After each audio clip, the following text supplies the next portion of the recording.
Kamu owner UMKM yang uangnya masih nyampur antara uang bisnis dengan uang pribadi, omsetmu lumayan gede, tapi tiap akhir bulan tetap bokeh, dan nggak tahu untung atau rugi. Video ini untuk kamu. Halo, nama saya Vito. Hari ini saya akan kasih kamu cara step by step untuk misahin uang pribadi dengan uang bisnis. Tanpa berbelit-belit, tanpa pakai software mahal, siapapun bisa ngelakuinnya. Pakai HP juga bisa. Plus ada template gratis yang bisa kamu download. Kenapa sih owner UMKM sering nggak misahin uang pribadi dengan uang bisnisnya? Alasan pertama, nggak tahu caranya. Mikirnya ribet.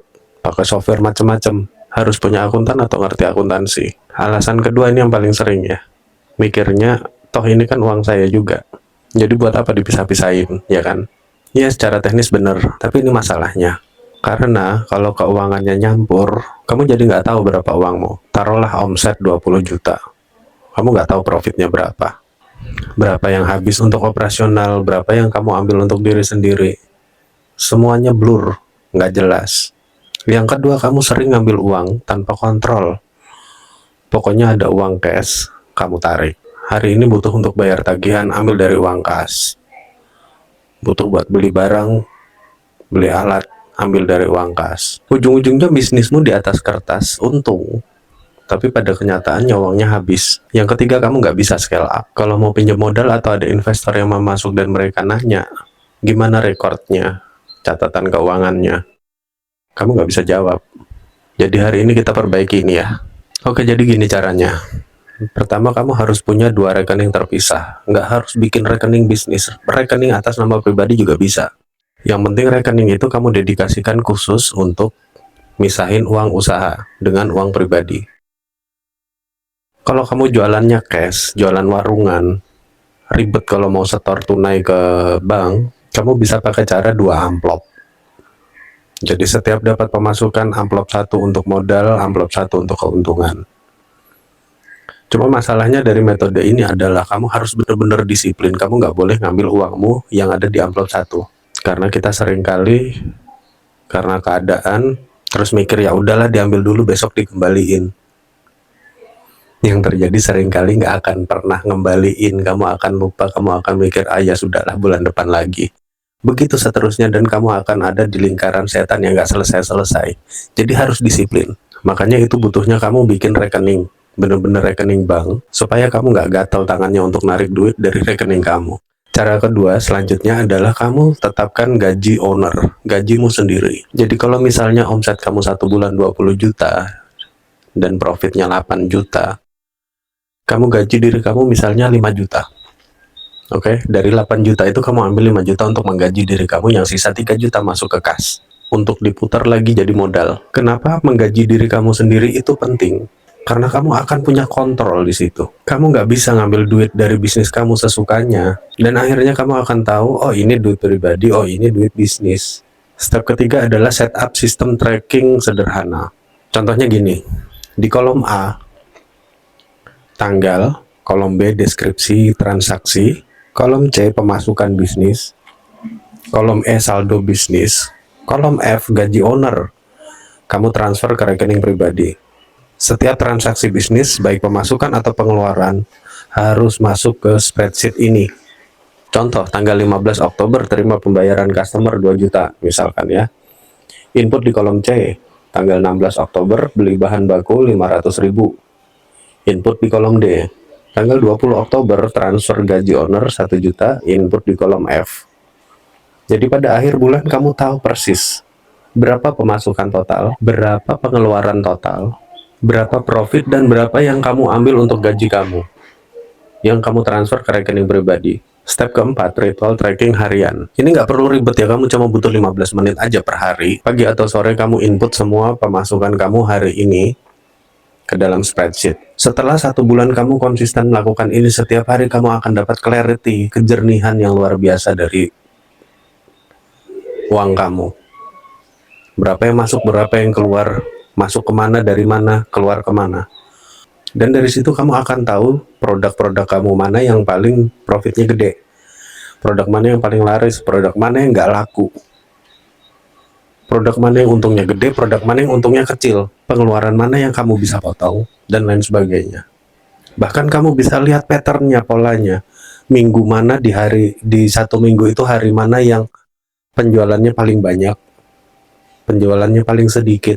Jadi polanya akan kelihatan. Setelah 1 bulan itu polanya akan kelihatan. Mungkin di tengah bulan kamu penjualannya naik, mungkin di akhir bulan penjualannya naik, di awal bulan turun.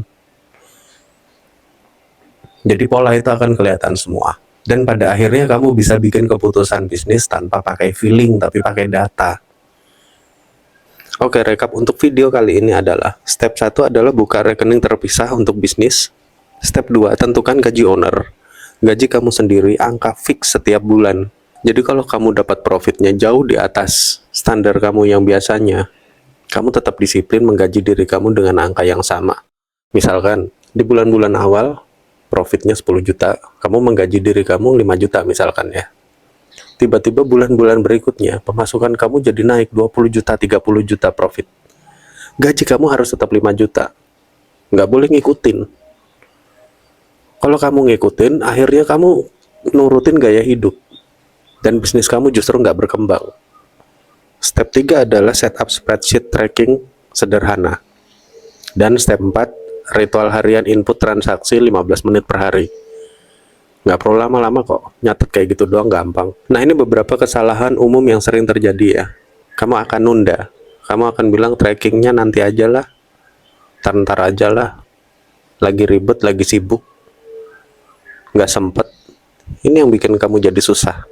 Tracking paling efektif itu kalau real time, jadi pada saat duit keluar, kamu langsung catat, duit masuk, kamu langsung catat. Jangan ditunda, karena kalau ditunda, kamu pasti akan lupa. Akan ada detail kecil-kecil yang kamu lupa. Kamu mungkin ingat duit yang gede, tapi kalau duit yang kecil-kecil, kamu biasanya lupa. Dan justru biasanya dari yang kecil-kecil itu masalah muncul. Kecil kalau dikumpulin kan banyak. Pengeluaran kecil sedikit-sedikit buat beli ini, beli minum, beli makan, buat bensin segala macam, kecil-kecil kamu nggak hitung. Tiba-tiba akhir bulan itu angka itu gede banget loh. Dan itu yang gerus pemasukan kamu, profit kamu. Kesalahan kedua adalah gaji owner ngikutin pemasukan. Ini juga paling sering jadi masalah. Seperti yang saya bilang tadi, kalau kamu pemasukannya, profitnya 10 juta dan kamu gaji diri kamu 5 juta. Pada saat profit kamu jadi 15 juta, nanti kamu gaji diri kamu ikutan naik 7 juta, 8 juta. Terus kalau profit 20 juta, kamu naikin lagi gajinya 10 juta. Ini nggak boleh. Kamu harus disiplin tetap di 5 juta. Kenapa? Karena uang ini nanti akan kamu reinvest, masukin ke bisnis kamu supaya bisnis kamu bisa berkembang. Kalau gaji kamu ditambahin terus sesuai dengan profit, terus gimana ngembangin bisnisnya? Kesalahan ketiga ini yang biasanya juga kadang terjadi ya. Aku mau spreadsheetnya pakai software yang canggih. Mungkin kamu nguasain Excel, terus kamu pakai Excel yang rumusnya macam-macam gitu. Problemnya masalah ini adalah di awal-awal seru nih, kayak gini ngelakuinnya ya, ngisi kayak gitu, terus ada rumusnya segala macam karena kamu nguasain, kamu doyan, seneng ngelakuinnya. Tapi nanti lama-lama kamu akan overwhelm, kamu akan capek dengan segala detail yang rumit itu. Jadi keep it simple, sederhanakan aja, nggak usah terlalu rumit. Kalau perlu malah catatnya di kertas aja, sederhana kayak zaman dulu. Intinya adalah pencatatan yang konsisten itu akan lebih baik daripada pencatatan yang heboh tapi nggak konsisten. Kamu bisa catat detail, kamu nguasain Excel nih, rumus-rumus Excel, kamu catat detail semuanya. Tapi kamu nggak konsisten, percuma. Lebih baik kamu di kertas sederhana, tulisan urak-urak, kalau salah dicoret-coret kayak gitu ya. Tapi konsisten tiap hari. Oke, untuk bantu kamu mengimplementasikan ini semua, saya akan kasih spreadsheet template-nya gratis. Lihat di caption untuk link downloadnya. Supaya kamu bisa lakukan tracking sederhana ini langsung kamu praktekin. Dan kalau kamu butuh bantuan intensif one-on-one ya sama saya langsung, saya buka program namanya Chaos to Clear, sesi 4 minggu intensif untuk benerin bisnis kamu. Saya akan langsung kerja bareng sama kamu untuk mengimplementasikan ini tadi semua, masalah keuangan, building SOP, bahkan sampai ke implementasi terhadap tim dan customer management. Formatnya 4 sesi, per sesi 2 jam, seminggu sekali. Nanti setiap sesi kita akan punya materi yang berbeda. Dan selama 1 minggu itu adalah ruang kamu untuk ngerjain PR. Waktu sesi 2 jam saya kasih PR, nanti 1 minggu kamu lakukan, dan kita akan evaluasi di minggu kedua. Di minggu kedua nanti akan seperti itu juga, saya kasih PR untuk kita evaluasi di minggu ketiga dan seterusnya. Harapannya setelah 4 minggu kamu lakukan ini dengan konsisten, kamu disiplin diri ya. Percuma kalau saya kasih solusi, saya kasih PR, saya kasih hal-hal yang untuk ngebenerin bisnis kamu, tapi nggak kamu lakukan, ya kan? Jadi kuncinya tetap di kamu. Nanti kita akan lakukan via Zoom atau WhatsApp video call, yang mana yang nyaman aja buat kamu. Dan plus sebelum itu saya akan kasih free audit 30 menit untuk kamu. Jadi kamu bisa mendiagnosa bisnis kamu dan memutuskan apakah worth it untuk ikut sesi one-on-one dengan saya atau enggak. Nothing tulus. Link audit gratis ada di deskripsi, kamu langsung bisa klik aja. Kalau kamu merasa video ini cukup membantu, silakan subscribe atau di like atau kamu komen kira-kira masalah bisnis kamu yang kamu rasain sekarang apa. Nanti kita diskusi di kolom komentar. Oke, kita ketemu minggu depan dengan materi yang lain. Assalamualaikum warahmatullahi wabarakatuh.